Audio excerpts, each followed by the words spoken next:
Гласува ли на балотаж за кмет на София? Да. Не съм гласувал. Защо? Защото не се занимавам политически. Не съм толкова настроен. Защо? Граждани на България. Добре. Доволен ли сте от изборите? Да, доволен съм много от изборите. Защо? Защото те се състояха много добре, откакто всичко сега се промени в хубаво. Не, в никой случай. Защо? Не го искам този човек, не ги искам тези. Това е положението, доволен. Това е. Какво искаш да се промени? Какво искаш да направи първо конкретно новия кмет? Но той не може да се промени, той Живко е починал. Няма като него човек.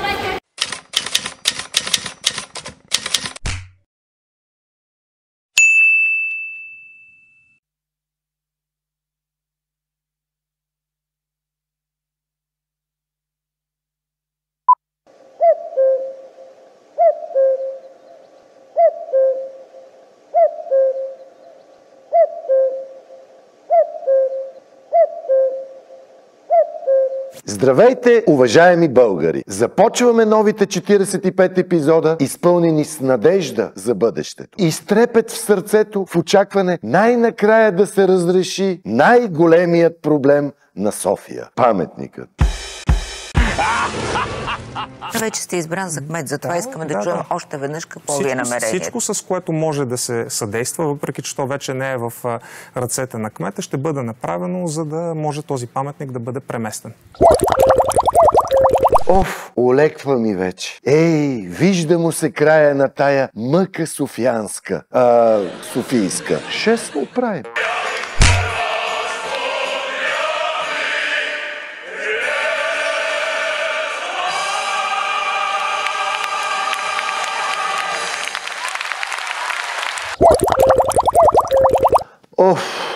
Скоро, мили братя софиянци, скоро тая работа с паметника явно приключва. А след това и София, и България я очаква шумерски, шумахерски подем. Сигурен съм.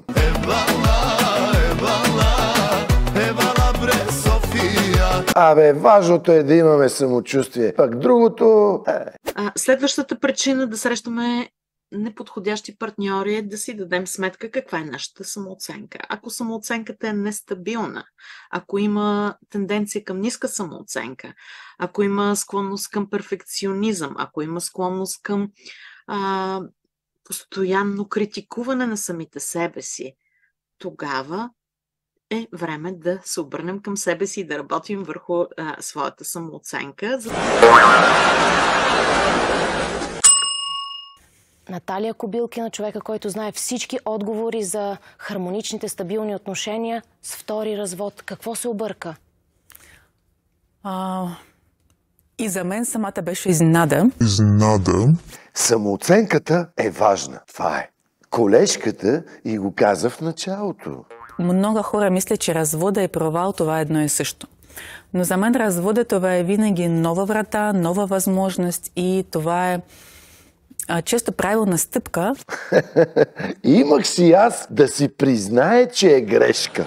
Ако има склонност към перфекционизъм, тогава е време да се обърнем към себе си и да работим върху своята самооценка. Сега имам нужда от време за себе си. Никога съм нямала това време. Ето, важното е, че разбира психологичното естество на нещата.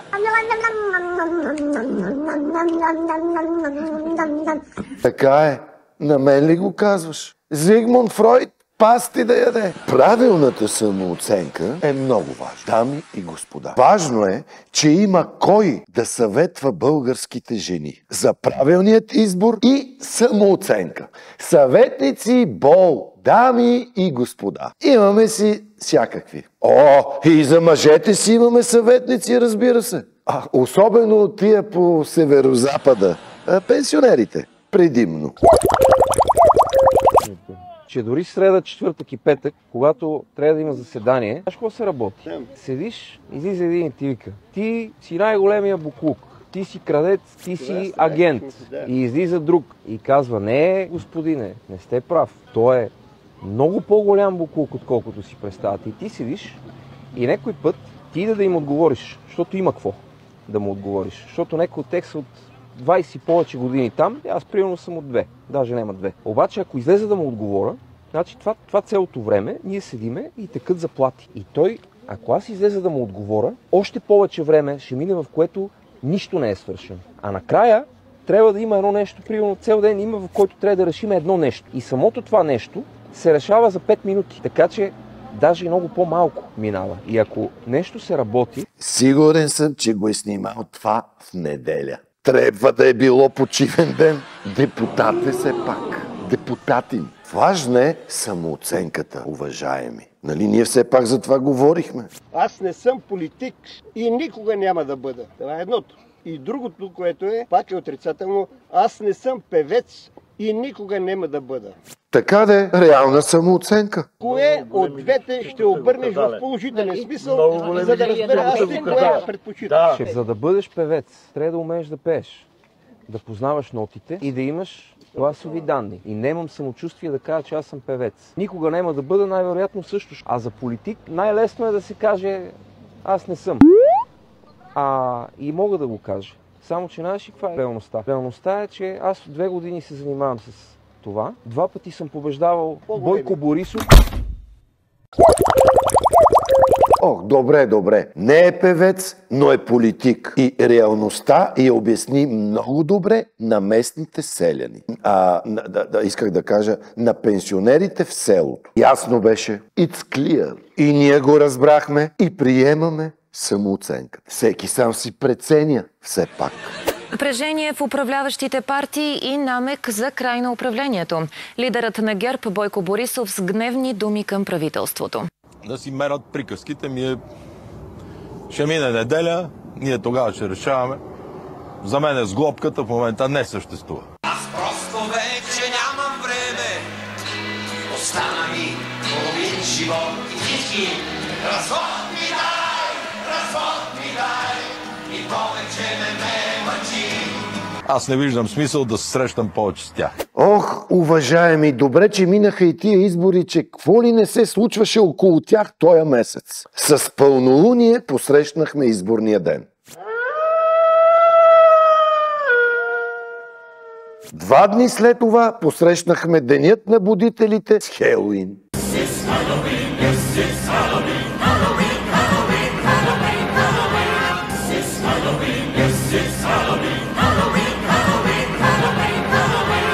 Сега, кой какво е празнувал, всеки сам се е преценял. Това е ясно, че е така и е демократично. Но и това е свързано с самооценката. Май. Години бяхме подложени на какво ли не, уважаеми дами и господа. И тъкмо си мислех, че вече няма какво да ме изненада. И то взе, че се появи северно сияние в България. Червеничко. Красиво полярно сияние отсвети в червено българското небе. Явлението се дължи на слънчево изригване от 3 ноември. Енергията, която се отделя при тези възстановяване на нивата на енергетичните нива, предизвиква това светене в различни цветове. То слънцето не е ли изригвало до сега в тая степен? Освен слънчевото изригване, евентуална друга причина за сиянието е научен експеримент на Харп. Експериментът цели да изучи сиянията чрез създаване на изкуствени такива. Много е вероятно това, което ние усетихме като ефект, да се е получило от комбинацията на този научен експеримент, който се извършва, може би, в момента там, и естествените процеси на Слънцето. Чуе ли най-вероятно от научен работник по телевизора, значи е така. Важното е, че разбрахме от този репортаж, че тези атмосферни експерименти са за наше добро. I want the power to save my people. Save my family. Your salvation is in the dark.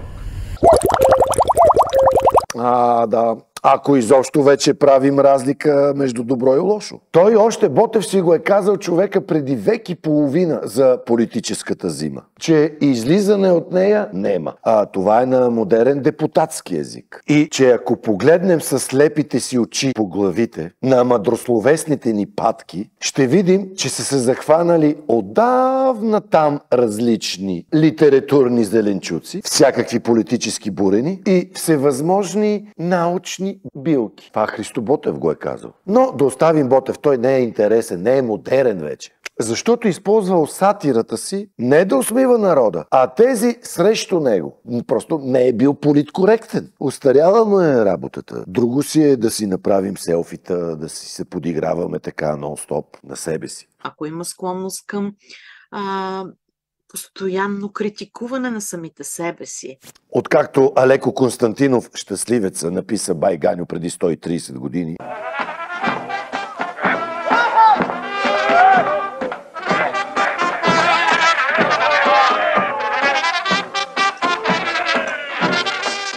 от тогава си е все така. Не сме спрели да го правим.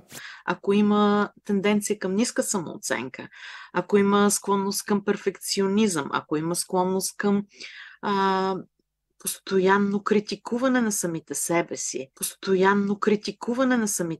си, тогава е време да се обърнем към себе си и да работим върху своята самооценка. Време е да се обърнем към себе си, уважаеми българи. Ама то с тези ежегодни избори май нямаме време. Но от време на време има и едни обърнали се към себе си. Ама кой ги чува? Ние селяните ти ga изкараме държавата от кризата. Нема да ти изкарат от кризата държавата нито Пампорово, нито Златни пясъци, морето. Това всичко там е скубаче, там са крадци, измамници. Кой може да има 70 хотела с нормална работа, бе? Никой. Остайте го селянина. Нека да си гледа овците. Нека да си гледа козичките. Нашия истински живот е тука, в самата ни държавичка. Имаме малка държава, но прекрасна държава.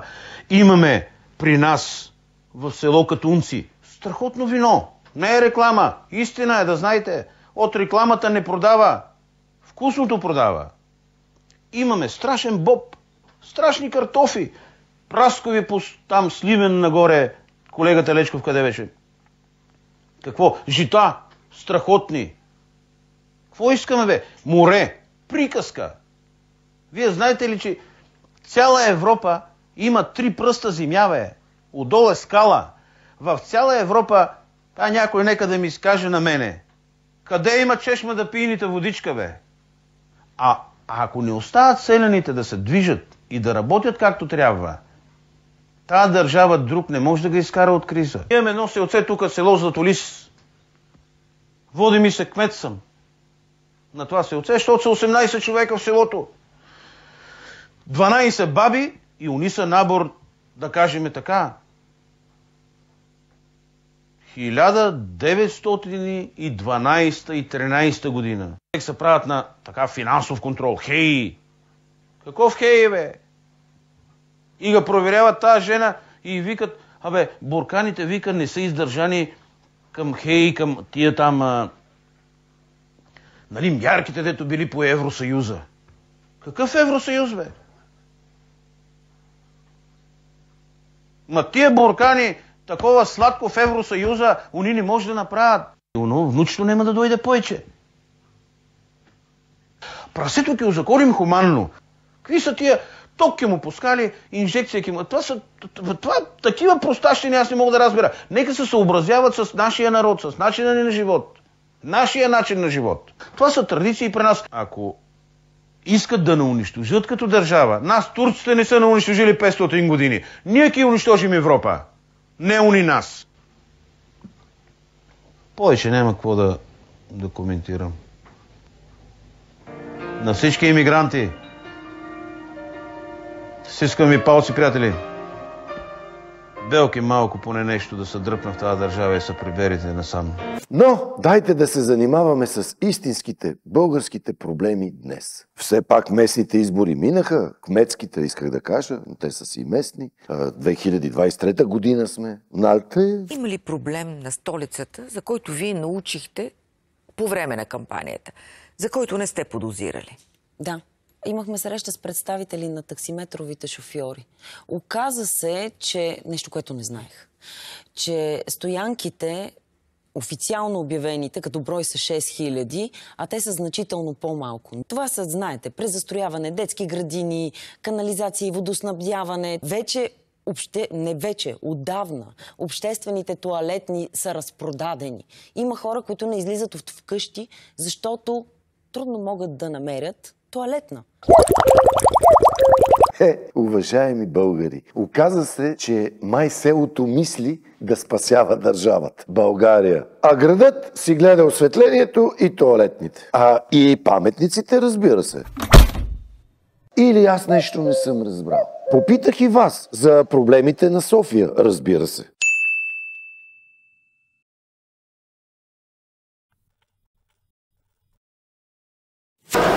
Извинете, може ли един въпрос да ви задам? Моля? Защо се притеснявате? Момичета, едно въпрос бързо да ви задам. Господине, може ли един въпрос да ви задам? Бързате. Къде отивате? Здравейте. Празник ли има? Какво? Днес? Да. Днес? Какъв ден е днес? Архангел Михаил, да си жива и здрава. Да, разбира се. Ще ви помогна. Аз ли ще съм първия? Не. Сигурно. Да. Страхотно. Да. Благодаря, да си жива и здрава. Аз скоро бях на ваше представление. Така ли? Какво? Адски клюки. Адски клюки. Хареса ли ти? Беше много забавно. Беше забавно. Да. Може ли сега да те задам един-два въпроса? Достатъчно хубава ли съм за пред камерата? Не, ти си прекрасна, не си хубава достатъчно. И си именичка. И да си ми здрава и успешна в живота ти желая. Благодаря много. Да. Сега, ти гласува ли на балотажа за кмет на избор? Не, ставам на 18 в понеделник. В понеделник ставаш на 18? Не. Да. Един въпрос ви задам. Благодаря ви. Гласувахте ли на балотажа? Да, така ми и заприличахте. На 62 чудесно изглеждат. На балотажа гласувахте ли сега? За кмет на София? От София, от Перник и си избрахме кмета от Раз. Много исках да гласувам, но нямах възможност, тъй като не бях в страната. Да. Вие, госпожо, гласувах? Не съм гласувала, тъй като съм чужденец, постоянно пребиваваща в България и нямам това право още, но щом ще бъда гражданин, задължително ще ходя да гласувам. Не съм гласувал. Защо? Защото не се занимавам политически. Не съм толкова настроен. Много работа свири, много хора са кеф. Добре. На разположение са. Може ли да се запознаем? Да, Кирил, приятно. Ангелов. Кирил, приятно. Чао. Момчета, да ви попитам нещо, може ли? Много бързо, така че... По-скоро не искате вие. Да. Искаш да се изложиш? Защо тръгваш така с такава настройка? Не се притеснявай. Днеска ли? Няма да е днес, малко по-късно ще го гледаш. Така, гласува ли на балотаж за кмет на София? Да. Да. Честно казано, не между другото. Защо? Вътрешно чувство. Вътрешно чувство? Да. Защо? Граждани на България. Естествено, че гласувах. Защо? Защото той също така ще ни управлява, да въвежда, да осигурява работа, за да може София да е чиста. Добре. А доволен ли сте от изборите? Да, доволен съм много от изборите. Защо? Защото те се състояха много добре, откакто всичко сега се промени в хубаво. Да, но в момента не съм много запозната с политиката, защото още не ми е зашло времето да гласувам, но ще се запозная преди да гласувам и... Не. Абсолютно не съм доволна. Защо? И не вярвам, че това е резултат. Бих искала друг резултат, но...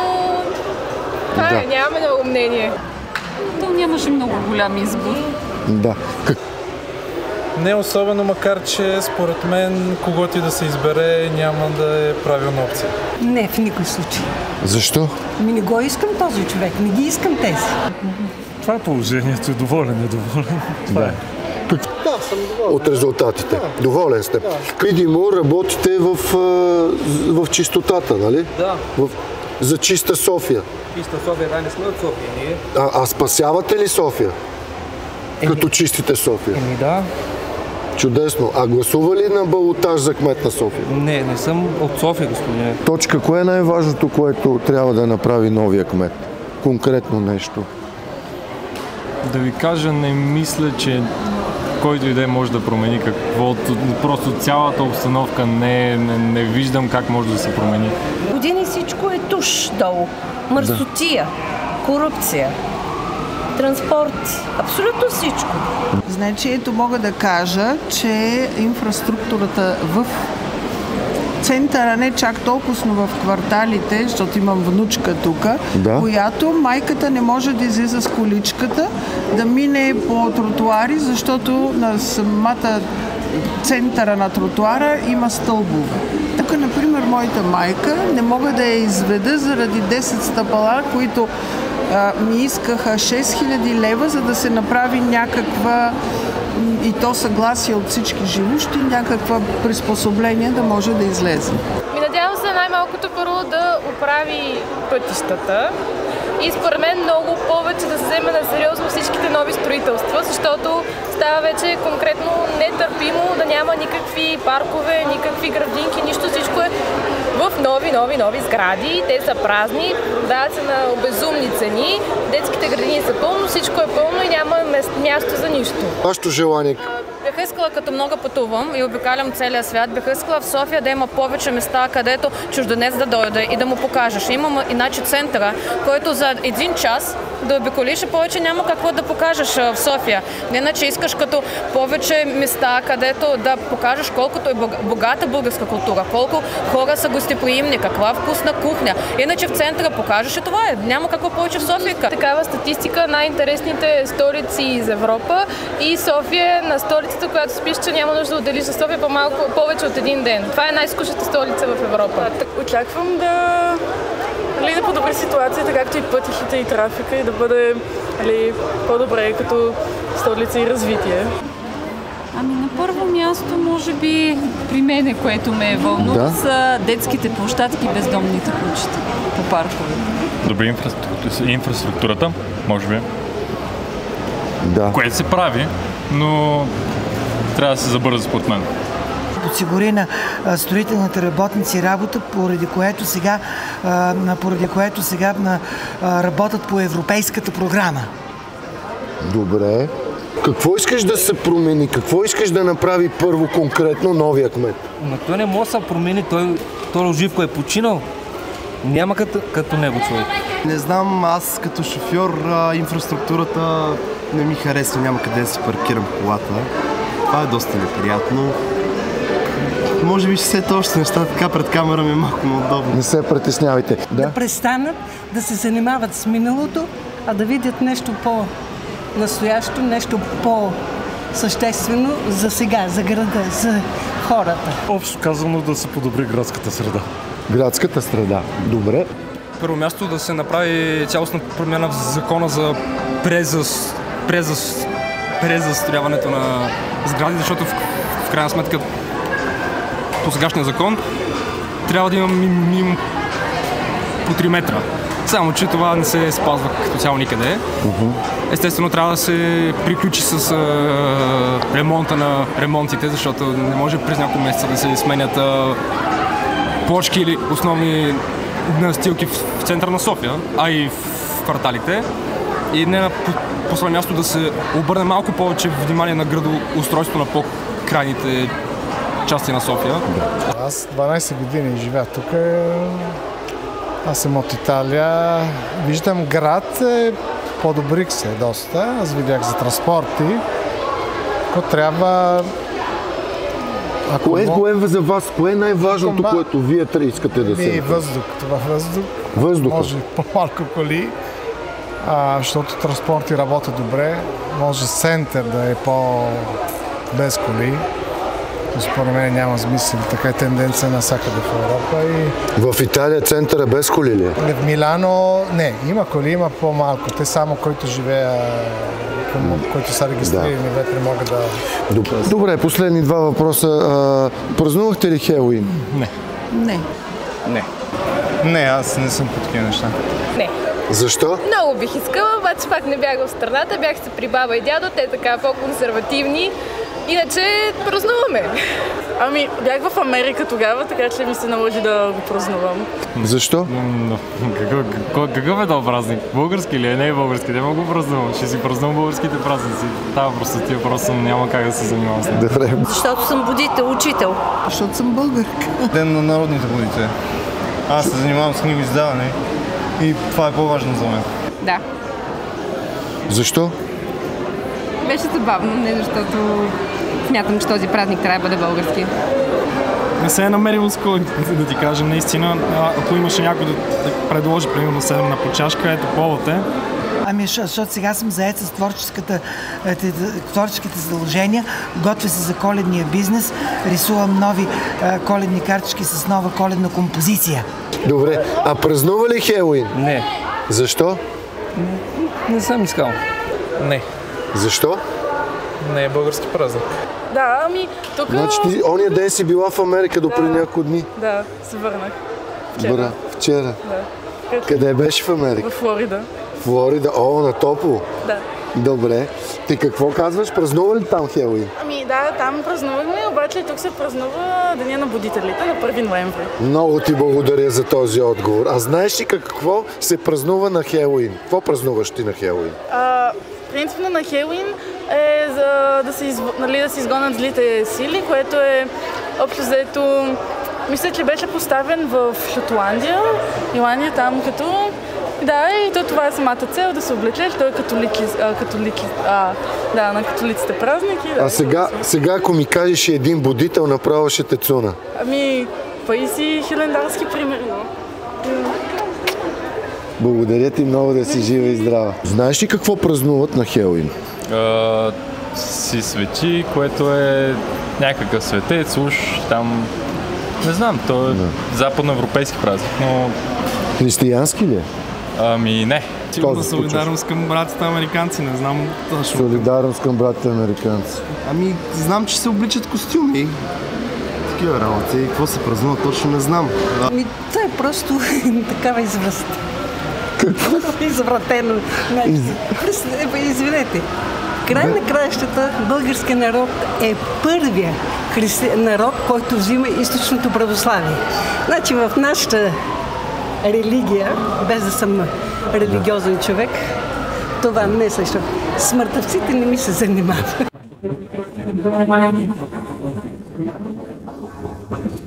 Някои хора чакат късмета.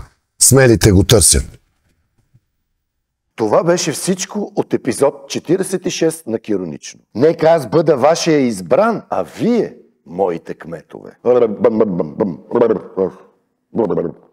Сиреч, станете ми абонати. А ако ви хареса и това, което правя тук, ударете и по едно сърце под видеото, преди да ударите харесвам и абонирам, разбира се. Ударете и гонга, за да получите известие кога пак ще ударя с ново видео. Айде, ще се видим скоро в театъра и в тубата. А до тогава се гордейте.